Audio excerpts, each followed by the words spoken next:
व्यापारी, राजा और नौकर।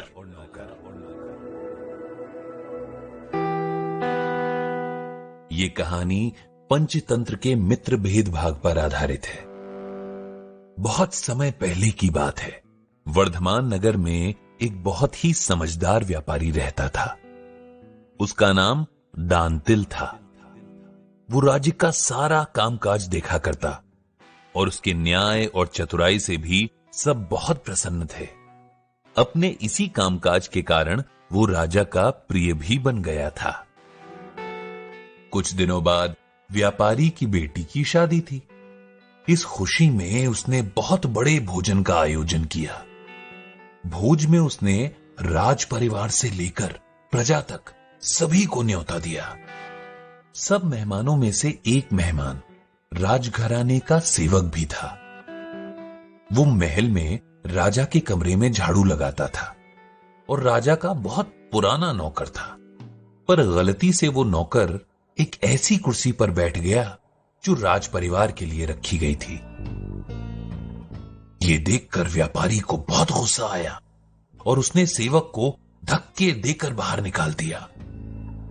सेवक को बहुत बुरा लगा, पर एक सेवक इतने प्रभावशाली व्यापारी से कैसे जीत सकता था।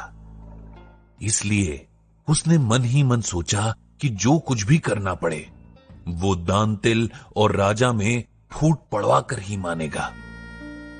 कुछ दिनों बाद वही सेवक राजा के महल में झाड़ू लगा रहा था। वो आधी नींद में सो रहे राजा को देखकर बोलने लगा, इस व्यापारी की ये मजाल कि वो रानी जी के साथ ऊंची आवाज में बात करे। ये सुनकर राजा अपने बिस्तर से उठा और उसने सेवक से पूछा, तुम क्या बोल रहे हो? क्या यह सच है?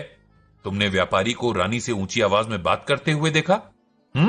सेवक ने तुरंत राजा के चरण पकड़े और बोला, मुझे माफ कर दीजिए महाराज, मैं पूरी रात जागता रहा और बिल्कुल सो न सका, इसीलिए नींद में कुछ बोल रहा हूं।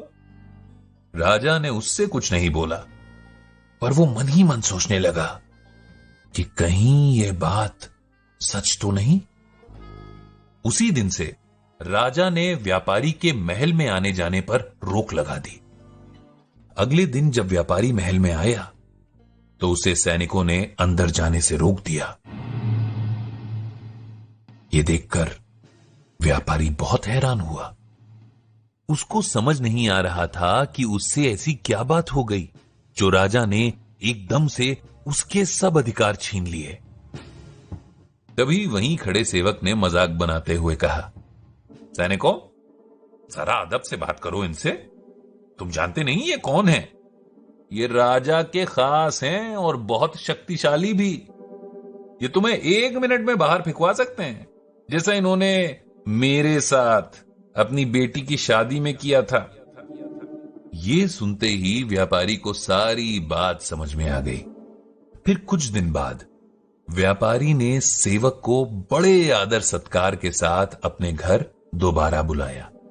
उसकी खूब सेवा करी और तोहफे भी दिए। फिर उसने बड़े प्यार से भोज वाले दिन के लिए माफी भी मांगी।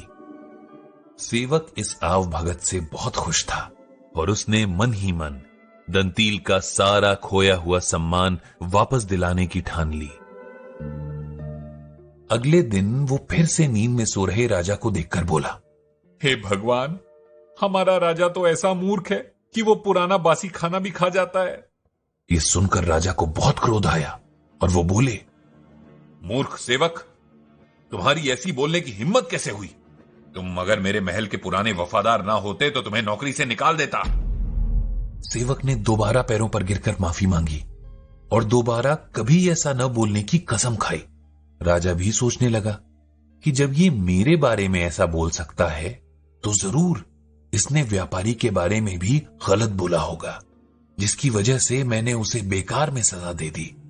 अगले दिन ही राजा ने व्यापारी को महल में उसका खोया सम्मान वापस लौटा दिया।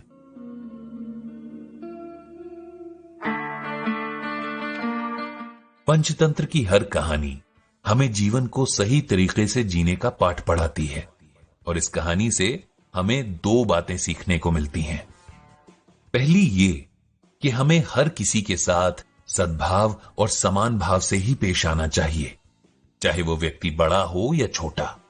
हमेशा याद रखें, जैसा व्यवहार आप खुद के साथ होना पसंद करेंगे, वैसा ही व्यवहार दूसरों के साथ भी करें। दूसरी ये कि हमें सुनी बातों पर यकीन नहीं करना चाहिए, बल्कि किसी बात का शक होने पर अच्छी तरह जांच पड़ताल करके ही निर्णय लेना चाहिए।